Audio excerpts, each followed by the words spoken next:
اللي هكلمكم عنه دوت عاوزين كده نعمل معاه معاهدة سلام، فهنمسك البرج دوت ونفصصه حتة حتة زي ما بتمسك السمكة كده علشان خاطر تاكلها كده وتفصصها، وهشرح لكم تفاصيل التفاصيل. بالاول نعرف مين البرج دوت وواخدين عنه سمعه مش حلوه ليه. البرج اللي هكلمكم عنه دوت هو برج الجدي. لاي حاجه انا كاتبه كله في السكتش ده عشان هنتكلم وهنقول حاجات كتيره قوي عن برج الجدي. الفيديو ده طويل جدا. مين هو اصلا برج الجدي؟ برج الجدي من مواليد 22/12 لحد 19/1. برج الجدي علامته الارض، وده مناسب قوي ليه لان الجدي اصلا منطقي جدا. هو بيفضل قوي ان هو يكون عنده اهداف كده صغيرة يعرف يحققها بدل من الصورة والأهداف الكبيرة اللي هو مش هيعرف أصلا يوصل لها. الجدي مش كبير في المغامرة مع إنه عفوي، إلا إن هو بيفضل يقعد كده ويخلص اللي وراه. رمز الجدي هو الماعز، والرمز ده هو مرتبط جدا بشخصيتهم. دايما الماعز كده عاوز يوصل لقمة الجبل اللي مليان كده هوا منعش، عايز كده يستمتع بفايدة ان هو وصل لحد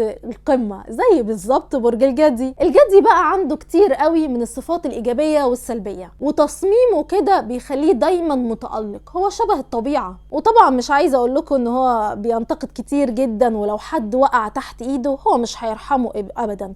وكمان هو عنيد جدا، بيتعامل مع اي حد يدخل معاه في صراع زي ما بتقول شخصيته. هو على طول شايف ان هو على حق، وبيشيل كده الضغينة كده لأي حد أذيه، مش بينسى أبدا الأذى.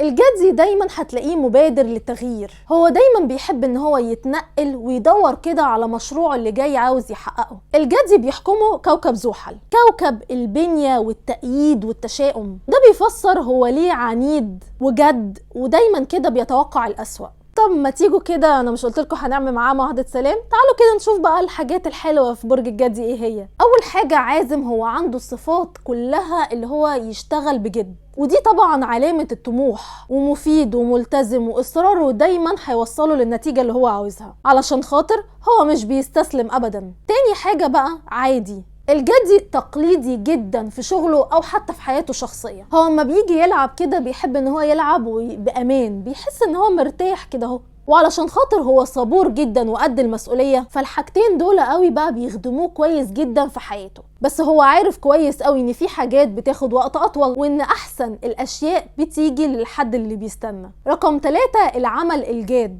الجدي معروف عنه ان هو مدمن عمل، من غير ما اقول لكم المعلومه دي عارفينها. بيحب قوي ان هو يتعب نفسه لحد ما يوصل لحد الارهاق. ومع ان في ناس مش بتستمتع بشغلها، الا ان الجدي بيستمتع جدا بيومه الطويل اللي مليان شغل، بيخليه كده يحس بالنتيجه وان هو قرب يحقق هدفه. رابع حاجه الطموح. علشان الجدي مسؤول وناضج وبيجري دايما ورا اللي هو عاوزه، فهو ناجح جدا ان هو يعرف يتغلب على اي تحدي. التزامه ان هو يمشي كده ورا القواعد بيخليه منظم ومرتب ومكمل لحد هدفه. 5 حساس.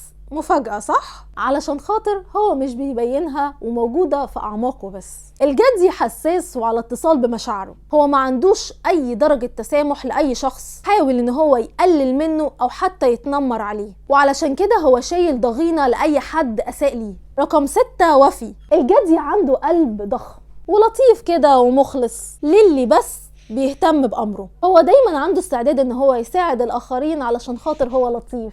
وكفايه بقى كده قوي مميزات عن برج الجدي عشان ما يتمرعش علينا. تعالوا بقى نشوف حاجاته السلبيه. نقطه ضعف الجدي ان هو بيتعصب بسرعه جدا، وصعب انك انت ترضيه نهائيا، انسى اصلا. شايل كده جواه ومزاجي، وطبعا بيتصرف بسرعة جدا ساعة الغضب. عنده صعوبة قوي ان هو يتغير، خصوصا لو اتعود على حاجة معينة. عنده مشكلة كده في التواصل في وقت معين، لما بيشوف كده او وجهة نظره في الحاجة دي ان هي سلبية، وده سبب واضح جدا ان هو يخلي مزاجه كده بيتغير بسهولة قوي. من صفاته السيئة ان هو مادي، طبعا بيحب قوي النجاح، وده طبعا معناه ايه بقى؟ ان هو في اوقات كتيرة قوي بالنسبة له النجاح ده ان هو يوصل لفلوس كتيرة قوي.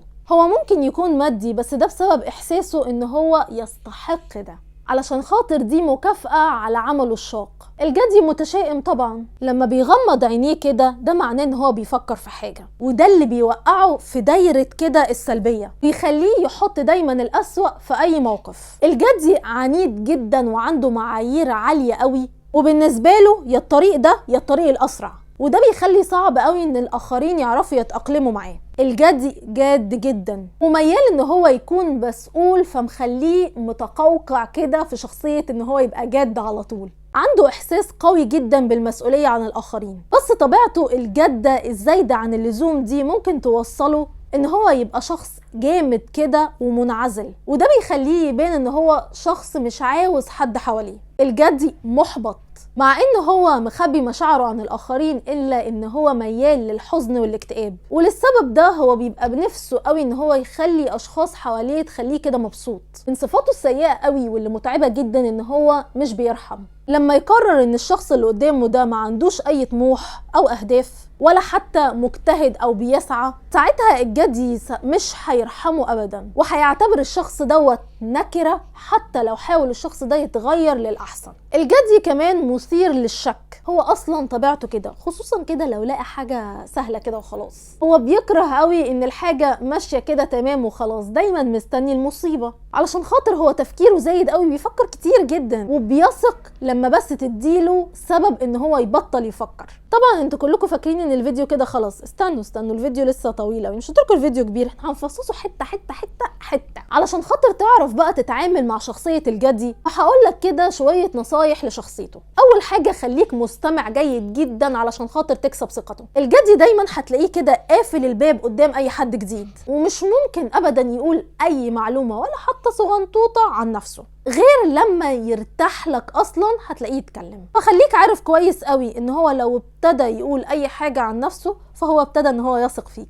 رقم 2، عبر عن رأيك باحترام. الجدي مش بيحب حد ان هو يقفل عليه او يحاوط عليه او يخليه كده ما يقولش رأيه او حتى يقوله انك غلط. ده معناه بقى ايه؟ ان اي شخص عايز ياخد حاجة من الجدي كويسة فهو لازم كده يمشي على طريقة كده معينة ولطيفة في طريقة تعبيره عن رأيه فيه، وفي نفس الوقت كمان ما تخافش انك انت تقول رأيك، حلوها بقى انتوا. رقم 3، خليك دايما كده عندك حماس. الجدي مش بيكره حد اكتر من الناس الكسولة، هو اصلا مخلص، فلو شاف منك اي كسل خصوصا بقى في العمل فده معناه بالنسبة له انك انت مش مهتم. افضل نصيحة بقى للتوافق كده مع الابراج، مع برج الجدي في العلاقات، الجدي اصلا مش سهل عليك انك انت تكسبه. هو اكتر توافق ما بين علامات الابراج اللي هي بتاعه الارض زي الثور والعذراء، وعلامات المية زي العقرب والحوت. ودايما في علاقتك علشان خاطر تكسب برج الجدي حاول انك انت تتجاوز كده مظهره الجاد، اعرف ايه اللي جواه.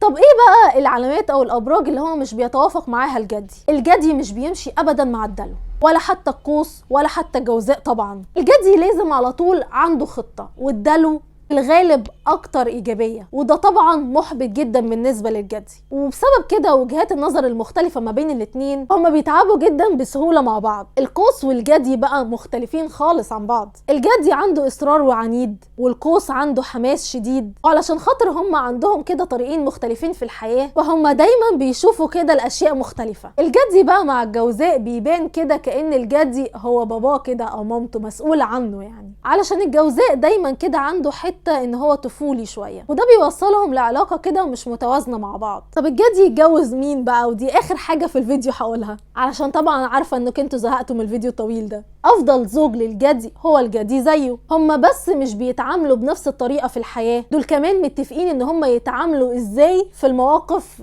في اي موقف يعني. كمان الجدي فرصته حلوه جدا مع الثور والعذراء. وكده خلصنا الفيديو.